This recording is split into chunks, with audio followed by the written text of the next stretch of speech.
नमस्कार, मैं मेनका साहू एक बार फिर से हाजिर हूँ आपके अपने यूट्यूब चैनल नमोकार ट्यूटोरियल के ऑनलाइन प्लेटफॉर्म पर।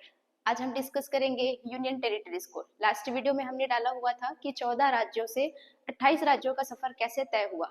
अब जो हमारे 8 यूनियन टेरिटरीज हैं, आज उसको हम समझने का प्रयास करेंगे।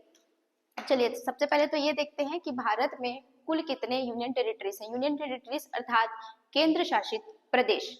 हमारे पास भारत में कुल 8 केंद्र शासित प्रदेश हैं। पहला है लद्दाख, दूसरा जम्मू कश्मीर, तीसरा दिल्ली, चौथा चंडीगढ़, पांचवा है दादर नागर हवेली और दमन और दीव, छठवा पुडुचेरी, सातवां है अंडमान निकोबार द्वीप समूह और आठवां है लक्षद्वीप। पहले तो ये समझ लेते हैं कि ये जो 8 यूनियन टेरिटरीज हैं भारत के सीमा क्षेत्र में और उसके बाहर के क्षेत्रों में कहाँ पर लोकेटेड है। तो सबसे पहले हम भारत का एक मैप बना लेते हैं और इसके थ्रू फिर समझने का प्रयास करेंगे कि कौन कौन से क्षेत्रों में ये यूनियन टेरिटरीज लोकेटेड हैं। सबसे पहले देखते हैं ये ऊपर वाला जो क्षेत्र, यहाँ पर है हमारा जम्मू कश्मीर और लद्दाख।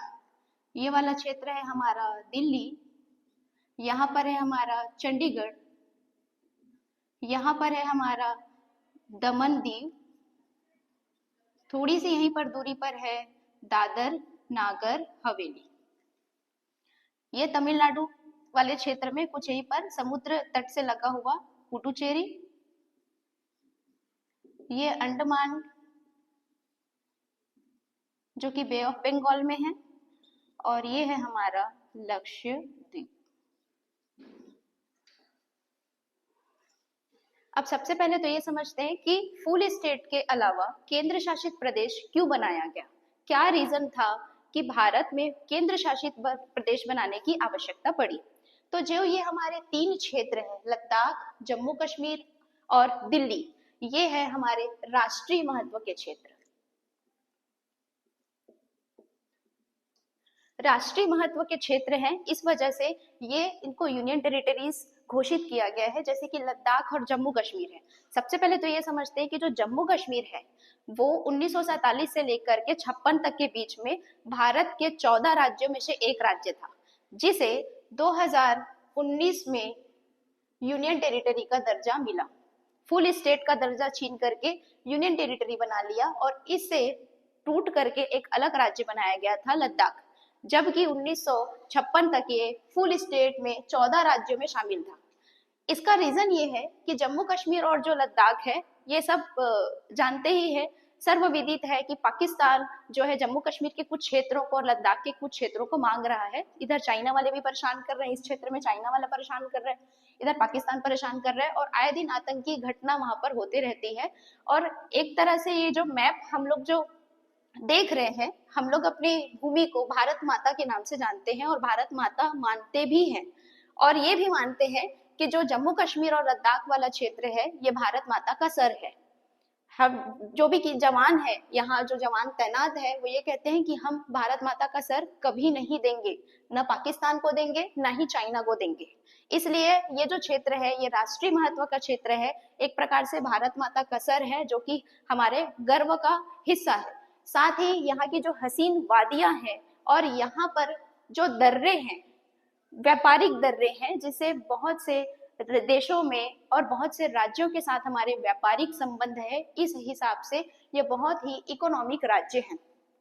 तीसरा आते हैं दिल्ली में, तो दिल्ली जो है भारत गणराज्य का राजधानी है, इसलिए ये तीनों जो क्षेत्र है ये बहुत छोटे ही है और राष्ट्रीय महत्व रखते हैं। फिर आते हैं चंडीगढ़ में, तो चंडीगढ़ बहुत विवादित था। चंडीगढ़ विवादित इसलिए है, पंजाब और हरियाणा का ये कैपिटल क्षेत्र है और पंजाब और हरियाणा के बीच में बहुत विवाद है कि चंडीगढ़ को हमारे राज्य में मर्ज कर दिया जाए। इसलिए यहाँ पर राष्ट्रपति शासन के तहत इसको केंद्र शासित प्रदेश घोषित कर दिया गया। फिर आते हैं दादर नागर हवेली दमन और दीव। ये बहुत ही छोटा राज्य है और यहाँ पर प्रशासन चलाने में कुछ दिक्कतें आती अगर, क्योंकि जनसंख्या भी कम है और भू क्षेत्र भी इसके बहुत छोटे हैं, इसलिए इसको केंद्र शासित प्रदेश घोषित किया गया। फिर देखते हैं पुडुचेरी। तो पुडुचेरी की संस्कृति बहुत अलग है और मजे की बात यह है कि यहाँ सिर्फ 4 जिले का एक राज्य है। सिर्फ 4 जिले हैं, यमन, माहे, करिकल और पुडुचेरी, जिसमें सबसे छोटा जो राज्य है, सबसे छोटा जो जिला है वो माहे है और सबसे बड़ा जो जिला है वो है पुडुचेरी। तो ये 4 जिलों का राज्य है और जिनकी बहुत अलग संस्कृति है, इस वजह से इसको केंद्र शासित प्रदेश बनाया गया। अगला देखते हैं अंडमान निकोबार द्वीप समूह और लक्षद्वीप। ये भारत के तटवर्ती सीमा से समुद्र के बीच बसा हुआ एक आइलैंड है, जो कि भारत के भौगोलिक सीमा क्षेत्र से कुछ दूरी पर स्थित है, जिसे ये कह भी सकते हैं कि भारत की सुरक्षा के हिसाब से ये दोनों जो क्षेत्र है ये बहुत अधिक महत्व रखते हैं। इस वजह से इसको केंद्र शासित प्रदेश में शामिल किया गया। जबकि 1947 के समय भारत का जब गणराज्य का संघ का निर्माण हो रहा था, उस समय क ख ग घ 4 क्षेत्रों में बांटा गया था। ये वीडियो भी हमने कवर किया हुआ है और उन 4 क्षेत्रों में चौथा नंबर का जो क्षेत्र था वो अंडमान निकोबार द्वीप समूह भी था। पहले अब ये देखते हैं कि कब कब इन सब राज्यों को यूनियन टेरिटरी के रूप में घोषित किया गया। सबसे पहले देखते हैं तो 2019 में लद्दाख और जम्मू कश्मीर यूनियन टेरिटरी के रूप में घोषित हुए। दिल्ली 1956 में यूनियन टेरिटरी बना। चंडीगढ़ बना था 1966 में। दमन और दीव बना था 1962 में। दादर नागर हवेली भी 1962 में इसको यूनियन टेरिटरी घोषित किया गया था। पुडुचेरी बना था 1965 में। पुडुचेरी जो था ये फ्रांसीसी बस्ती था, जिसको 1954 में फ्रांस के लोगों ने यहाँ जगह को छोड़ करके खाली करके वो वापस से फ्रांस चले गए थे और फिर 1962 में भारत गणराज्य में इसको केंद्र शासित प्रदेश के रूप में शामिल किया गया था।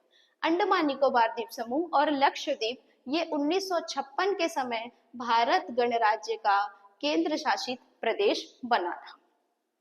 अब देखते हैं ये जो हमारे पास 8 यूनियन टेरिटरीज हैं, इनकी अपनी अपनी कुछ खासियत है। तो क्या खासियत है इसको भी जान लेते हैं।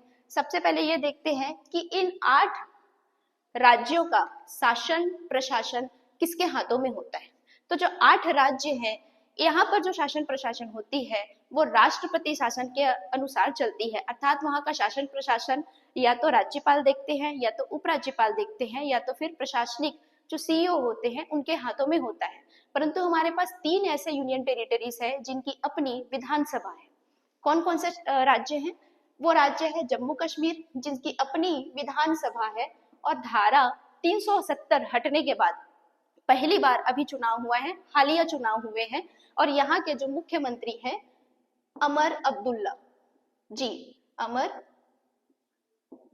अब्दुल्ला जी यहाँ के मुख्यमंत्री हैं। और कौन सी पार्टी के हैं? तो Jammu Kashmir national conference party के ये सीएम हैं। अमर अब्दुल्ला कहाँ के? जम्मू कश्मीर के सीएम है, ठीक है। और इनकी अपनी विधानसभा है। यहाँ का शासन प्रशासन इसके सीएम के अकॉर्डिंग चलता है। फिर इसके बाद आते हैं दिल्ली। तो दिल्ली में भी राष्ट्रपति शासन नहीं चलता, यहाँ पर भी अपनी एक विधानसभा है और यहाँ के जो मुख्यमंत्री हैं हालिया बहुत ज्यादा चर्चित थे, आप सभी इनसे वाकिफ होंगे। इसके पूर्व जो मुख्यमंत्री थे वो थे अरविंद केजरीवाल जी, जिनको शराब घोटाले मामले में हिरासत में ले लिया गया था और फिर हिरासत से जैसे ही वो बरी हुए उन्होंने इस्तीफा दे दिया और फिर उन्हीं की आम आदमी पार्टी से ही एक महिला मुख्यमंत्री बनाया गया जिनका नाम है आतिशी कालका जी। तो वर्तमान में दिल्ली विधानसभा की मुख्यमंत्री हैं आतिशी कालका जी। फिर इसके बाद देखते हैं पुडुचेरी। तो पुडुचेरी में भी 2021 में चुनाव हुआ था और जहां पर कांग्रेस पार्टी से मुख्यमंत्री बने थे एन रंगास्वामी।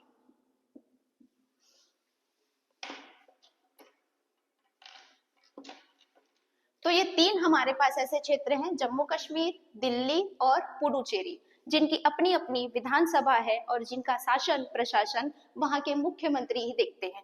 इन तीनों राज्यों को छोड़ करके बाकी के जो हमारे 5 राज्य हैं वहां पर प्रशासन जो है राज्यपाल, उपराज्यपाल या तो फिर प्रशासनिक अधिकारियों के हाथों में है, जिसका कंट्रोल सीधे सीधे राष्ट्रपति के द्वारा किया जाता है।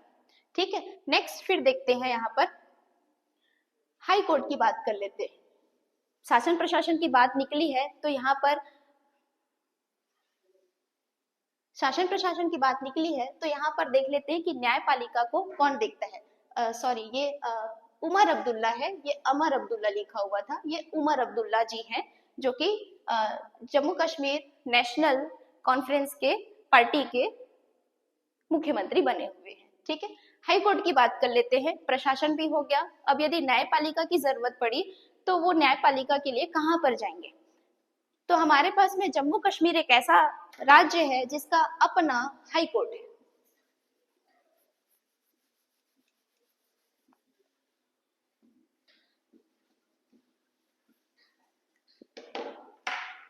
जम्मू कश्मीर का अपना अपना हाई कोर्ट है जिसका अधिकार क्षेत्र है जम्मू कश्मीर और लद्दाख। ये हाई कोर्ट जो है जम्मू कश्मीर हाई कोर्ट के नाम से है और इसकी जो बेंच लगती है ये श्रीनगर में लगती है और शीत ऋतु में जम्मू में लगती है। दिल्ली के पास भी अपना हाई कोर्ट है, दिल्ली उच्च न्यायालय। ठीक है, चंडीगढ़ में देखते हैं तो चंडीगढ़ का जो हाई कोर्ट है ये है पंजाब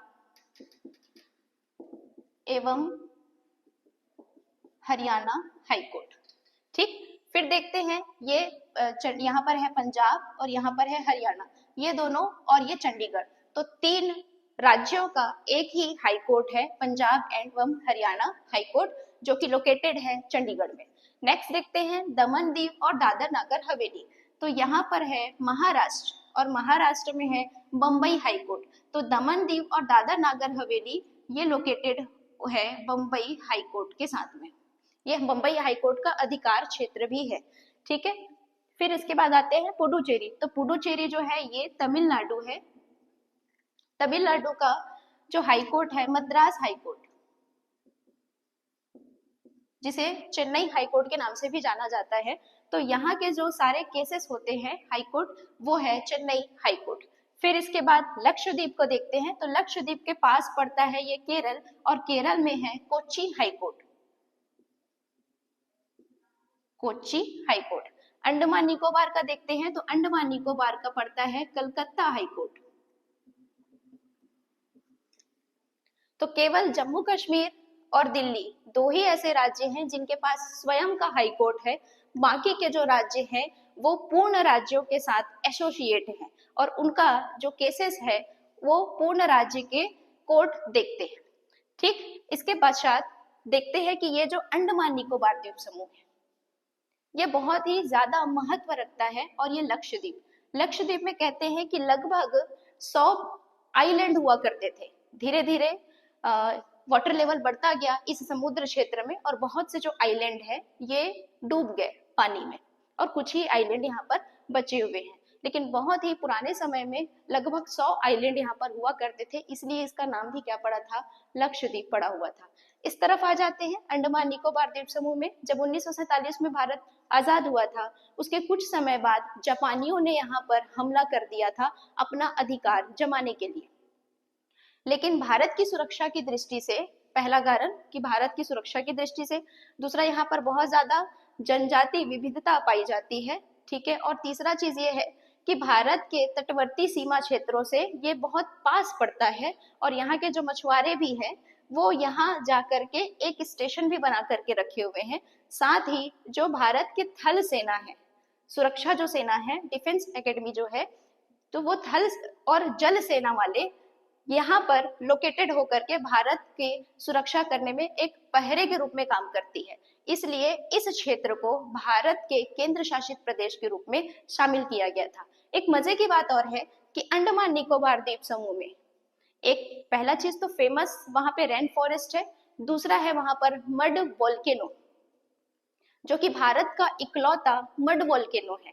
मड वोल्केनो क्या होती है? जैसे जो ज्वालामुखी होते हैं, वहां पर कभी भी ज्वालामुखी उद्गार होता है तो सिर्फ लावा निकलती है या तो फिर आग निकलती है।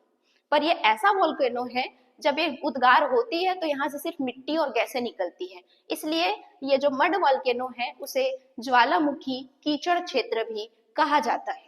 ये इसकी सबसे एक खासियत है अंडमान निकोबार द्वीप समूह के बारे में। तो ये था हमारा यूनियन टेरिटरी के बारे में कुछ महत्वपूर्ण जानकारियां। आई होप कि आपको अच्छा लगा होगा। हमारे साथ बने रहिए, हमारे वीडियो और चैनल को लाइक, शेयर और सब्सक्राइब कीजिए। धन्यवाद।